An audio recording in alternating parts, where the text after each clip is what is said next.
وہ ہے کہ جب رات جا رہی ہو، رات کا پچھلا پہر، سحر کا وقت. اللہ کے رسول کا ارشاد ہے، مسلم شریف کی روایت ہے کہ رات کے پچھلے پہر اللہ تبارک و تعالیٰ سمائے دنیا پر جلوہ فروز ہوتے ہیں اور پکار لگاتے ہیں، کوئی ہے مانگنے والا کہ میں اس کو دوں، کوئی ہے دعا کرنے والا کہ میں اس کی دعا پوری کروں، اور کوئی ہے بخشش مانگنے والا کہ میں اس کو بخش دوں. اللہ تعالیٰ تو ہم پر بہت کرم کرنے والے ہیں، ہم تو مائل بکرم ہیں، کوئی سائل ہی نہیں. راہ دکھلائیں کسے، کوئی راہ رب منزل ہی نہیں. اللہ تعالیٰ ہمیں توفیق دے کہ ایسے وقت میں ہم اٹھیں اور اللہ تبارک و تعالیٰ سے مانگیں. اللہ نے فرمایا سورہ آل عمران میں کہ اللہ کے محبوب بندے کون ہیں؟ واللہ بصیر بالعباد، اللہ تعالیٰ اپنے بندوں کو خوب دیکھنے والا ہے. الذین یقولون ربنا آمنا فاغفر لنا ذنوبنا وقنا عذاب النار. یہ اللہ کے بندے وہ ہیں جو یوں کہتے ہیں کہ اے ہمارے رب ہم ایمان لے آئے، پس تو ہمارے گناہوں کو بخش دے اور ہمیں آگ کے عذاب سے بچا لے. الصابرین والصادقین والقانتین والمنفقین والمستغفرین بالاسحار، یہ وہ لوگ ہیں جو صبر کرنے والے ہیں اور یہ سچے لوگ ہیں، یہ اللہ تعالیٰ کی تابعداری کرنے والے ہیں، یہ اللہ کی راہ میں خرچ کرنے والے ہیں، اور یہ خاص طور پر سحر کے وقت اللہ تعالیٰ سے بخشش مانگنے والے ہیں. اللہ تعالیٰ یہ سارے صفات ہمیں عطا فرمائے. جب اللہ خود کہہ رہا ہے کوئی ہے بخشش مانگنے والا کہ میں اس کو بخش دوں، تو یہ وقت ہے کہ اللہ سے ہم بخشش مانگیں. جب خود اللہ کہہ رہا ہے کوئی ہے دعا کرنے والا کہ اس کی دعا پوری کروں، تو ضرورت ہے کہ اس وقت ہم دعا کریں تاکہ اللہ تعالیٰ ہماری دعائیں پوری فرمائے. اور پھر سورہ زاریات میں ارشاد ہوتا ہے اللہ کے نیک بندوں کے بارے میں کہ قانو قلیلا من اللیل ما یہجعون وبالاسحار ہم یستغفرون، وہ راتوں کو کم ہی سوتے تھے اور خاص طور پر سحر کے وقت وہ اللہ تبارک و تعالیٰ سے بخشش مانگتے تھے. عطار ہو، رومی ہو، رازی ہو، غزالی ہو، کچھ ہاتھ نہیں آتا بے آہ سحر گاہی. نبی پاک صلی اللہ علیہ وسلم جب ہجرت کر کے مدینہ تشریف لائے تو عبداللہ ابن سلام رضی اللہ تعالیٰ عنہ، جو اس سے پہلے اسلام قبول کرنے سے پہلے ایک یہودی عالم دین تھے، وہ کہتے ہیں کہ میں بھی گیا یہ دیکھنے کے لیے کہ آیا جو ہستی مکہ سے آئی ہجرت کر کے وہ سچے نبی ہیں کہ نہیں ہیں. جیسے ہی میری نگاہ اللہ کے رسول کے چہرے پر پڑی تو میرے دل نے گواہی دی کہ یہ چہرہ کسی جھوٹے نبی کا چہرہ نہیں ہو سکتا، جھوٹے انسان کا چہرہ نہیں ہو سکتا. پھر وہ کہتے ہیں کہ اللہ کے رسول نے صلی اللہ علیہ وسلم بڑا مختصر سا ایک خطبہ ارشاد فرمایا اور اس میں صحابہ اکرام کو آپ نے 4 باتوں کی نصیحت کی. افشوا السلام، سلام کو عام کرو، سلام کو پھیلاؤ، اپنے بھائیوں کو سلامتی کی دعائیں دو. واتموا الطعام، اور انہیں کھانا کھلاؤ. یہ وہ باتیں جس سے آپس میں محبتیں بڑھتی ہیں. فرمایا واتموا الطعام، اور لوگوں کو کھانا کھلاؤ. اور نمبر 3 وصلوا الارحام، جو رحمی رشتے ہیں ان کو جوڑ کے رکھو، جو قرابت دار ہیں ان کا خاص خیال رکھو. اور آخری بات کیا فرمائی؟ وصلوا والناس نیام، اور اس وقت نماز پڑھو جب کہ لوگ سو رہے ہوں. یہ ہے اصل میں پہلی نصیحت ہی اہل یثرب کو اللہ کے رسول نے کیا کی؟ سلام کو پھیلاؤ اور ایک دوسرے کو کھانا کھلاؤ اور رحمی رشتوں کا خاص خیال رکھو اور اس وقت نماز پڑھو جب کہ لوگ سو رہے، یعنی تہجد کا خاص اہتمام کرو. اللہ کے رسول پر تو تہجد فرض تھی. اللہ نے فرمایا اقم الصلاۃ لدلوک الشمس الی غسق اللیل وقرآن الفجر ان قرآن الفجر کان مشہودا ومن اللیل فتہجد بہ. اور رات کو آپ اس قرآن کے ساتھ تہجد کا اہتمام کیجیے. نافلہ تلق یہ آپ کے لیے اضافی طور پر فرض ہے. باقی مسلمانوں پر یہ تہجد کی نماز فرض نہیں، لیکن آپ کے لیے فرض ہے. لیکن صحابہ اکرام اس کے باوجود اللہ کے رسول کی پیروی میں تہجد کا بڑا اہتمام کرتے تھے. سورہ مزمل میں بھی جب اس کا حکم آیا کہ یا ایھا المزمل قم اللیل الا قلیلا نصفہ او انقص منہ قلیلا او زد علیہ ورتل القرآن ترتیلا، اے کمبل میں لپٹنے والے صلی اللہ علیہ وسلم قیام اللیل کیجئے، رات کو کھڑے ہو کر اللہ کی بارگاہ میں نماز پڑھیے اور قرآن مجید کو ٹھہر ٹھہر کر پڑھیے، اور کتنا قیام کیجئے، اوسطاً آدھی رات اللہ کی بارگاہ میں کھڑے رہیے، کبھی اس میں سے کچھ کم کر لیجئے، کبھی اس پہ کچھ اضافہ کر دیجئے، اور ٹھہر ٹھہر کے قرآن پڑھیے۔ بظاہر خطاب کس سے ہے؟ اللہ کے رسول سے ہے صلی اللہ علیہ وآلہ وسلم، آپ کو حکم دیا جا رہا ہے، لیکن آپ کے توسط سے یہ حکم دیگر مسلمانوں کے لیے بھی تھا، لہٰذا اگلے رکوع کے آغاز میں فرمایا ان ربک یعلم انک تقوم ادنی من ثلثی اللیل ونصفہ وثلثہ وطائفۃ من الذین معک، بے شک نبی صلی اللہ علیہ وسلم آپ کا رب جانتا ہے کہ آپ قیام اللیل کرتے ہیں، کبھی 2/3 رات، کبھی آدھی رات، کبھی 1/3 رات، اور مومنوں کی ایک جماعت بھی آپ کے ساتھ یہ سعادت حاصل کرتی ہے۔ تو بڑا ہی پیارا وقت ہے، اللہ تبارک و تعالی ہمیں اس وقت سے فائدہ اٹھانے کی توفیق عطا فرمائے، فجر کے وقت سے اور ذی الحجہ کے 10 دنوں میں خوب نیکیاں کر کر، رمضان کے آخری عشرے میں خاص طور پر طاق راتوں میں عبادت کا خاص اہتمام کر کے، اور اس کے علاوہ ہر رات پچھلے پہر اللہ ہمیں جاگ کر اور تہجد پڑھنے کی بھی توفیق عطا فرمائے۔ اقول قولی ھذا واستغفر اللہ لی ولکم ولسائر المسلمین والمسلمات۔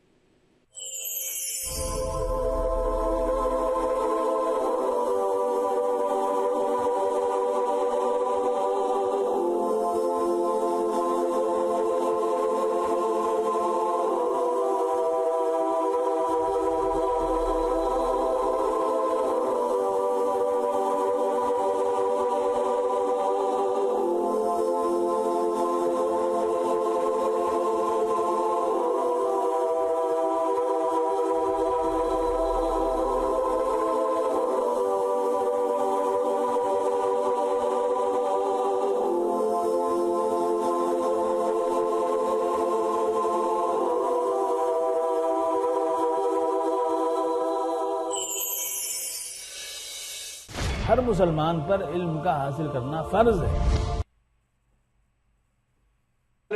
Both may not be good husband and wife to each other, that's a secondary question. Because having relationship is not compulsory for the nikah to continue.